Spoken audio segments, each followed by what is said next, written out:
Depuis quelques années, Dacia est devenue la marque préférée des particuliers. Aujourd'hui, le constructeur d'origine roumaine nous présente un véhicule essentiel, le nouveau Duster. Apparu en 2010, renouvelé en 2017, le Duster s'est très vite imposé comme un modèle essentiel pour Dacia et incontournable sur le marché. Depuis sa création, il s'en est vendu plus de 2,2 millions d'exemplaires dans le monde, dont 516 000 rien que pour la France. Il s'est donc imposé comme le SUV préféré des particuliers depuis 2018. Une success story qui s'illustre notamment par des chiffres de production. Il sort un Duster toutes les minutes des chaînes de production de l'usine roumaine.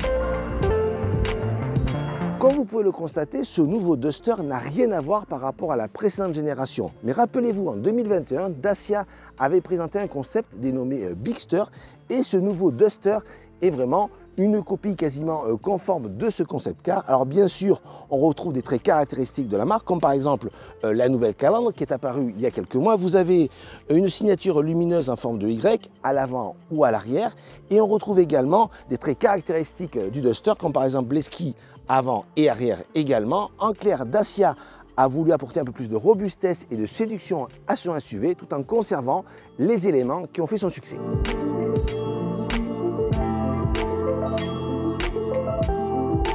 Parmi les autres particularités, on notera également des protections de carrosserie conçues dans un nouveau matériau spécialement élaboré pour l'occasion. Son nom, le Starkel.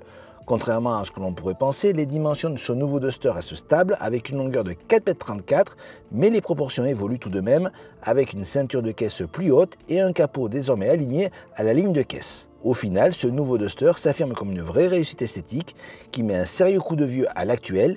Nul doute que l'opération séduction devrait toujours fonctionner auprès de la clientèle.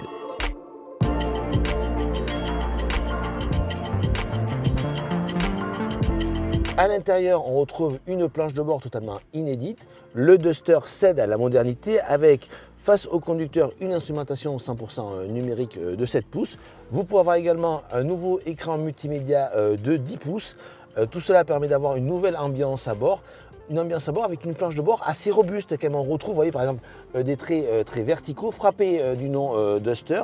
Et bien sûr, une analogie avec la partie extérieure, avec les aérateurs en forme de Y. Petit clin d'œil par rapport au feu avant et arrière. Pour le reste, on trouve beaucoup de rangements à l'intérieur de ce Duster, que ce soit au niveau de la console centrale par exemple, mais également des contreportes ou de la boîte à gants.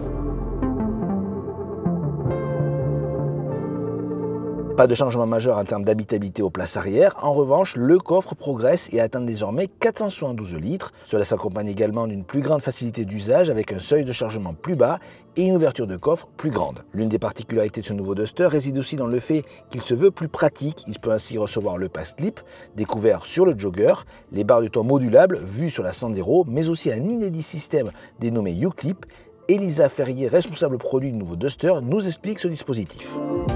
Ce système qui est développé par Dacia, en fait, il consiste en deux choses. Premièrement, des points de fixation qu'on a placés dans des endroits bien choisis dans le véhicule, qui sont montés en usine, et une gamme d'accessoires qu'on a développée, donc 8 accessoires qui ont une interface spécifique et qui, du coup, se pluguent sur les différents points de fixation.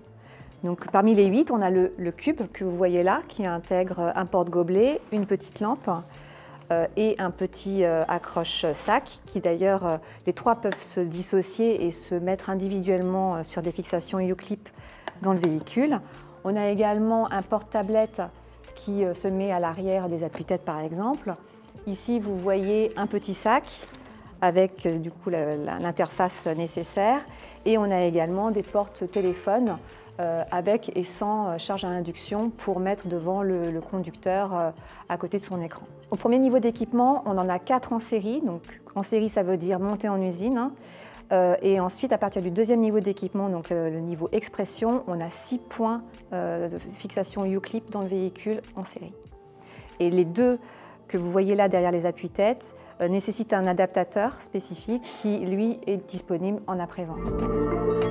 Parallèlement à cela, le Duster va sa dotation s'enrichir avec certains équipements comme par exemple la recharge par induction, le régulateur de vitesse, la climatisation automatique, la caméra de recul ou la navigation connectée. Conçu à partir de la plateforme CMFB qui sert au reste de la gamme Dacia, le nouveau Duster sera toujours animé par l'EcoG 100 chevaux. On retrouvera également une inédite version hybride 140 chevaux déjà présente sur le Jogger et il inaugurera une version 130 chevaux micro-hybridée vue sur le Renault Austral. En revanche, le diesel disparaît du catalogue. Bien évidemment, le Duster sera disponible en 2 ou 4 roues motrices, en particulier avec le 130 chevaux, avec d'excellents angles d'attaque et de fuite. Ce nouveau Duster sera l'une des grandes vedettes du prochain salon de Genève où il fera sa première sortie en public. Ensuite, il y aura les essais mi-avril à découvrir sur Caradisiac. La commercialisation interviendra au mois de juin. Concernant les prix, ils ne sont pas encore définis, mais on sait d'ores et déjà qu'ils débuteront à moins de 20 000 € et aucune version ne sera supérieure à 30 000 €.